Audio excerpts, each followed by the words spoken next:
బడ్జెట్లో తెలంగాణ రైతులకు శుభవార్త చెప్పారు ఆర్థిక మంత్రి భట్టి విక్రమార్క. రైతు పక్షపాతి ప్రభుత్వంగా వ్యవసాయ రంగాన్ని మరింత లాభసాటిగా మార్చే ఆలోచనతో పలు రకాలు సంక్షేమ పథకాలు ప్రకటించారు. భూమి లేని రైతు కూలీలకు ఏడాదికి 12,000 రూపాయలు ఇవ్వనున్నట్లు ప్రకటించారు.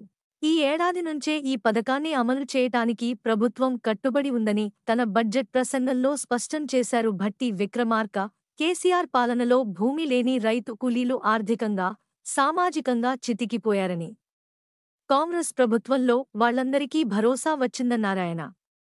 తెలంగాణ వచ్చిన తర్వాత రైతు కూలీలకు ఎలాంటి సహాయ సహకారాలు అందలేదన్న విషయాన్ని గుర్తు చేశారు. ఈ క్రమంలోనే భూమి లేని రైతు కూలీలకు ఏడాదికి 12,000 రూపాయల ఆర్థిక సాయం అందించటం ద్వారా వాళ్ల జీవితాల్లో వెలుగు తీసుకువస్తున్నట్లు వెల్లడించారాయన.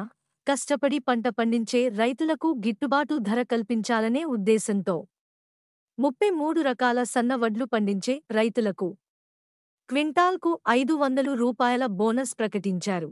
ఈ ఏడాది నుంచే అమలు చేస్తామని వెల్లడించారు. దీని ద్వారా వరి పంటను లాభసాటిగా మార్చటం జరుగుతుందన్నారు. సన్న రకం వడ్లు పండించే రైతులకు ఆర్థిక ప్రయోజనంగా ఉంటుందన్నారు.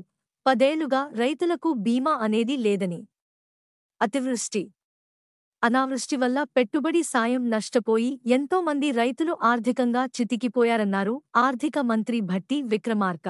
ఈ క్రమంలోనే కేంద్ర ప్రభుత్వం అమలు చేస్తున్న ప్రధాన మంత్రి సఫల్ యోజన పథకంలో చేరనున్నట్లు వెల్లడించారు. ఈ బీమా పథకం కింద రైతులు చెల్లించాల్సిన ప్రీమియం డబ్బులను ప్రభుత్వం చెల్లిస్తుందని స్పష్టం చేశారాయన. పైసా ఖర్చు లేకుండా రైతుకు పంట భద్రత కల్పిస్తున్నట్లు బడ్జెట్లో ప్రకటించారాయన. మన ఛానల్కి సబ్స్క్రైబ్ చేసుకోండి, లైక్ చేయండి మరియు కామెంట్ చేయండి. మీ సపోర్ట్ మాకు చాలా ముఖ్యం. కొత్త వార్తలు మరియు అప్డేట్స్ కోసం బెల్ ఐకాన్ని నొక్కండి.